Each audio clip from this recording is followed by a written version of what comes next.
क्या 24 नवंबर की सुबह जुहू के उस बंगले में जो कुछ भी हुआ, वो एक मौत की खबर थी या फिर एक बहुत बड़े सच को दुनिया से छुपाने की तैयारी? आखिर क्यों बॉलीवुड के ही मैन को, जिसने 60 साल तक सिल्वर स्क्रीन पर राज किया, उसे अपने आखिरी सफर पर जाने के लिए चोर दरवाजों का सहारा लेना पड़ा? क्या वजह थी कि धर्मेंद्र के अंतिम संस्कार में इस्लामिक रीति रिवाजों का जिक्र तक नहीं होने दिया गया, जबकि सरकारी कागजों में वो दिलावर खान बन चुके थे? और सबसे बड़ा सवाल, दो परिवारों की वो कौन सी कशमकश थी जिसने सनी देओल को मजबूर कर दिया कि वो अपने पिता की देह को फैंस के अंतिम दर्शन के लिए रखने के बजाय सीधे शमशान घाट ले गए? आज हम उस बंद कमरे का दरवाजा खोलेंगे और उन आंसुओं के पीछे छिपे डर और मजबूरी को समझेंगे, जिसे मीडिया के कैमरों ने रिकॉर्ड तो किया लेकिन डिकोड नहीं कर पाए। बॉलीवुड के इतिहास में 24 नवंबर 2025 की तारीख काले अक्षरों में लिखी जाएगी, लेकिन उससे भी ज्यादा ये तारीख याद रखी जाएगी उस रहस्यमयी खामोशी के लिए जो देओल परिवार ने ओढ़ रखी थी। जैसे ही सुबह के उजाले के साथ खबर आई कि 89 साल के धर्मेंद्र अब नहीं रहे, पूरा देश सन्न रह गया। लेकिन इससे पहले कि फैंस जुहू में उनके घर के बाहर इकट्ठा होकर धर्मपाजी अमर रहें के नारे लगा पाते, अंदर कुछ और ही खिचड़ी पक रही थी। आमतौर पर जब दिलीप कुमार या लता मंगेशकर जैसी हस्तियां दुनिया छोड़ती हैं, तो उनके पार्थिव शरीर को तिरंगे में लपेटा जाता है, घंटों तक जनता के दर्शन के लिए रखा जाता है। लेकिन धर्मेंद्र के मामले में ऐसा कुछ नहीं हुआ। उनकी मौत की खबर और उनके अंतिम संस्कार के बीच इतना कम फासला था कि मानो परिवार किसी अनहोनी से भाग रहा हो। एम्बुलेंस कब निकली, कौन से रास्ते से शमशान पहुंची और कब चिता को अग्नि दे दी गई, ये सब इतनी फुर्ती में हुआ कि मुंबई की मीडिया और पुलिस भी हक्की बक्की रह गई। आखिर इस हड़बड़ी की वजह क्या थी? इस हड़बड़ी और गोपनीयता की पहली वजह 11 नवंबर 2025 को घटी उस घटना में छिपी है जिसने देओल परिवार को मीडिया का दुश्मन बना दिया था। आपको याद होगा कि धर्मेंद्र के निधन के ठीक 2 हफ्ते पहले सोशल मीडिया पर उनकी मौत की झूठी खबर जंगल की आग की तरह फैल गई थी। हालत ये थी कि बड़े बड़े राजनेताओं और जावेद अख्तर जैसे दिग्गजों ने भी श्रद्धांजलि दे दी थी। उस वक्त हेमा मालिनी का गुस्सा 7वें आसमान पर था। उन्होंने इसे अक्षम्य और अपमानजनक बताया था। ईशा देओल को सामने आकर सफाई देनी पड़ी थी।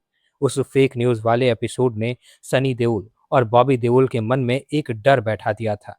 उन्हें लगा था कि उनके पिता की बीमारी और मौत मीडिया के लिए सिर्फ एक तमाशा बनकर रह गई है। इसलिए जब 24 नवंबर को वाकई यमराज ने दस्तक दी, तो परिवार ने कसम खा ली कि इस बार खबर तब तक बाहर नहीं जाएगी जब तक कि सारी तैयारियां पूरी ना हो जाएं। ये गोपनीयता मीडिया से बदला लेने का उनका तरीका था, लेकिन इस बदले ने लाखों फैंस का दिल तोड़ दिया, जो अपने हीरो की एक आखिरी झलक पाने को तरसते रह गए। लेकिन क्या वजह सिर्फ मीडिया का डर था? नहीं, कहानी में एक बहुत बड़ा धार्मिक और कानूनी पेच भी फंसा हुआ था, जिसका नाम है दिलावर खान। ये बात किसी से छिपी नहीं है कि 1979 में जब धर्मेंद्र ड्रीम गर्ल हेमा मालिनी के प्यार में गिरफ्तार हुए थे, तो उनके सामने हिंदू मैरिज एक्ट की दीवार खड़ी थी। पहली पत्नी प्रकाश कौर को तलाक दिए बिना वो दूसरी शादी नहीं कर सकते थे। कहा जाता है कि उस जमाने में प्यार की खातिर धर्मेंद्र ने धर्म की दीवार लांघ दी। उन्होंने इस्लाम कबूल किया और अपना नाम बदलकर दिलावर खान केवल कृष्ण रख लिया, ताकि वो हेमा मालिनी से, जिनका नया नाम आयशा भी रखा गया था, निकाह कर सकें। ये बॉलीवुड का वो ओपन सीक्रेट है जिस पर देओल परिवार कभी बात करना पसंद नहीं करता, लेकिन मृत्यु वो कड़वा सच है जो दबे हुए गड़े मुर्दे उखाड़ लेता है। अब जरा 24 नवंबर के मंजर के बारे में सोचिए।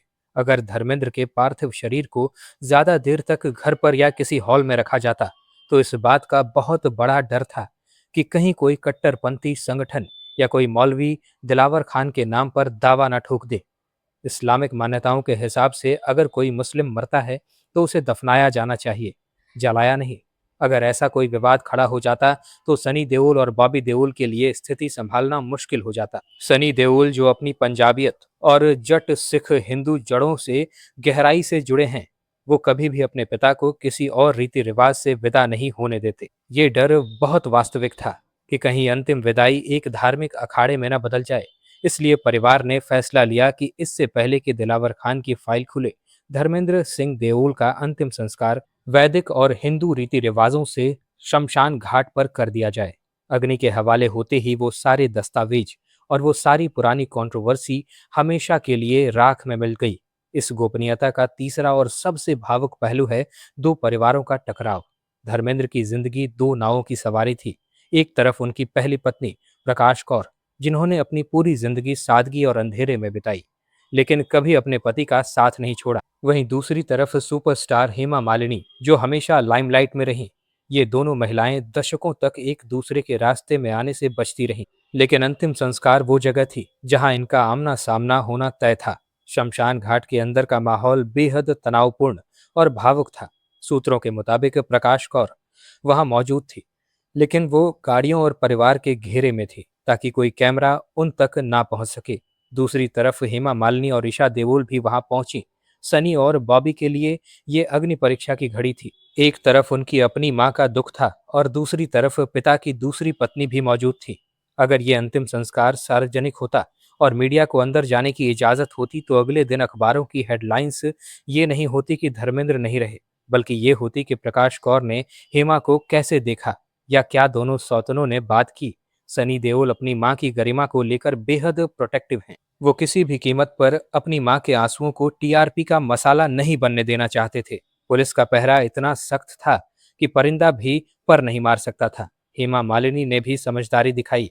वो आईं, उन्होंने हाथ जोड़े, ईशा के आंसू पोंछे, एक सम्मानजनक दूरी बनाकर खड़ी रहीं।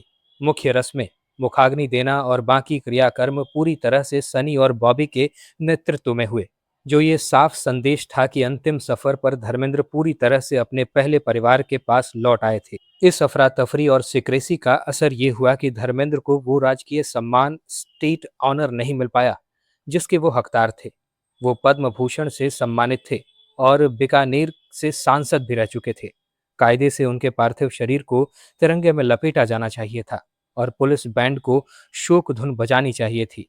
लेकिन राजकीय सम्मान के लिए सरकारी प्रोटोकॉल और वक्त की जरूरत होती है। परिवार ने सरकार को इतना वक्त ही नहीं दिया कि वे इंतजाम कर सकें। प्रशासन जब तक हरकत में आता, तब तक धर्मेंद्र का अंतिम संस्कार हो चुका था। फैंस सोशल मीडिया पर सवाल उठा रहे हैं कि हमारे हीमैन को देश ने वो इज्जत क्यों नहीं दी। लेकिन सच ये है कि ये अपमान नहीं, बल्कि परिवार की मजबूरी थी। उन्होंने राजकीय सम्मान के शोर शराबे के बजाय निजी शांति को चुना। उस दोपहर पवन हंस शमशान घाट के बाहर जो नजारा था, वो दिल दहला देने वाला था। अंदर शांति थी, लेकिन बाहर कोहराम मचा हुआ था। जैसे ही खबर लीक हुई कि धर्मेंद्र का अंतिम संस्कार वहीं हो रहा है, हजारों की भीड़ रोड पर जमा हो गई थी। ट्रैफिक पूरी तरह जमा हो गया। लोग बैरिकेड्स तोड़ने पर उतारू थे। एक फैन तो धर्मेंद्र के पुराने पोस्टर लेकर फूट फूट कर रो रहा था, तो कोई पुलिस से भिड़ रहा था कि हमें एक बार चेहरा दिखा दो। लेकिन एम्बुलेंस के काले शीशे चढ़े हुए थे। बॉलीवुड के बड़े बड़े सितारे शाहरुख, सलमान, अमिताभ अपनी बड़ी गाड़ियों में आए और सीधे अंदर चले गए। आम जनता के लिए वहां सिर्फ धक्के और लाठियां थी। ये दृश्य बताता है कि एक स्टार और उनके फैंस के बीच का रिश्ता कितना गहरा होता है। लेकिन जब परिवार अपनी निजता की दीवार खड़ी कर दे, तो फैंस बेबस हो जाते हैं। अंतिम यात्रा की इस कहानी में ईशा देओल का रोल भी बहुत अहम रहा। वो शायद अकेली कड़ी थी जो दोनों परिवारों के बीच के तनाव को कम कर रही थी। आपको याद होगा कि हेमा मालिनी की बायोग्राफी में ईशा ने बताया था कि कैसे वो पहली बार अपने बीमार चाचा को देखने के लिए सनी देओल की मदद से अपने पिता के पहले घर में गई थी और प्रकाश कौर के पैर छुए थे। शमशान घाट पर भी ईशा देओल का रो रो कर बुरा हाल था। वो जानती थी कि आज उनके पिता सिर्फ उनके लिए नहीं, बल्कि पूरी तरह से उस परिवार के हो गए हैं जिससे उनकी मां ने उन्हें हमेशा शेयर किया था। वहां मौजूद लोगों ने देखा कि कैसे अभिषेक बच्चन और अन्य सितारे ईशा को सांत्वना दे रहे हैं, लेकिन सनी और बॉबी अपने पिता की देह के साथ रस्मों में व्यस्त थे। ये दूरियां वहां साफ दिखाई दे रही थी, जो आज तक नहीं मिट पाई। धर्मेंद्र की मौत के बाद जो वीडियो वायरल हुआ, वो और भी ज्यादा भावुक कर देने वाले थे। उनका आखिरी इंस्टाग्राम वीडियो, जिसमें वो अपने ही नशे में झूमता हुआ गाने पर मुस्कुरा रहे थे, अब फैंस को रुला रहा है। वो वीडियो देखकर लगता है जैसे उन्हें पता था कि वक्त आ गया है। इसके अलावा एक वीडियो जिसमें वो हेमा मालिनी की तारीफ करते हुए शर्मा रहे थे, वो भी खूब शेयर किया जा रहा है। ये यादें ही अब फैंस के साथ बची हैं। लेकिन उन वायरल वीडियोस के बीच वो सवाल अब भी गूंज रहा है, क्या वाकई इतनी गोपनीयता जरूरी थी? क्या एक कलाकार जिसे जनता ने बनाया था, उसकी मौत पर जनता का कोई हक नहीं होता? कुछ अंदरूनी सूत्रों का कहना है कि धर्मेंद्र की तबीयत पिछले कुछ महीनों से बहुत ज्यादा खराब थी और वो खुद भी नहीं चाहते थे कि उनकी कमज़ोर हालत की तस्वीरें दुनिया देखे। वो हमेशा चाहते थे कि दुनिया उन्हें उस मजबूत हैंडसम ही मैन के रूप में याद रखे, ना कि एक बीमार बुजुर्ग के रूप में। शायद इसलिए परिवार ने अंतिम समय में किसी भी फोटोग्राफ को पोस्ट नहीं होने दिया।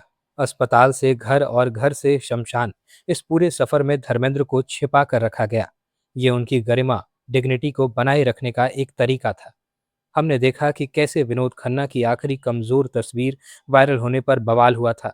देओल परिवार अपने पिता के साथ ऐसा कुछ भी नहीं होने देना चाहता था। अंत में धर्मेंद्र ये सीक्रेट अंतिम संस्कार हमें बॉलीवुड की चमक दमक के पीछे के उस अंधेरे और उलझे हुए रिश्ते की याद दिलाता है, जिसे हम अक्सर नजरअंदाज कर देते हैं। एक सुपरस्टार जिसके पास दौलत, शोहरत, प्यार सब कुछ था, उसकी अंतिम विदाई को मैनेज करना पड़ा। ये विदाई दिलावर खान के डर, दो पत्नियों के सामाजिक टकराव और एक बेटे सनी देओल की अपने पिता को विदाई से बचाने की जिद का परिणाम थी। चिता की अग्नि ने न केवल धर्मेंद्र के नश्वर शरीर को पंचतत्व में विलीन किया, बल्कि उसने उन तमाम सवालों, उन तमाम धार्मिक पेचीदगियों, उन तमाम पारिवारिक गिले शिकवों को भी जलाकर खत्म कर दिया, जो अगर बाहर आते तो एक तमाशा बन सकते थे। धर्मेंद्र चले गए, लेकिन अपने पीछे एक ऐसी खामोशी छोड़ गए जो बहुत कुछ कह रही है। फैंस को शिकायत रहेगी कि वे अलविदा नहीं कह पाए, लेकिन शायद एक पिता और पति के तौर पर उन्हें वही शांति मिली जिसके वे हकदार थे, अपनों के बीच बिना किसी शोर के और अपनी शर्तों पर। ये कहानी किसी की अंतिम विदाई की नहीं है। ये कहानी है एक परिवार की, जिसने दुनिया की परवाह किए बिना अपने मुखिया को अपने तरीके से विदा किया। सच अभी भी कई लोगों के दिल में सवाल बनकर बैठा है, लेकिन जवाब शायद पवन हंस की उन हवाओं में ही कहीं खो गया है।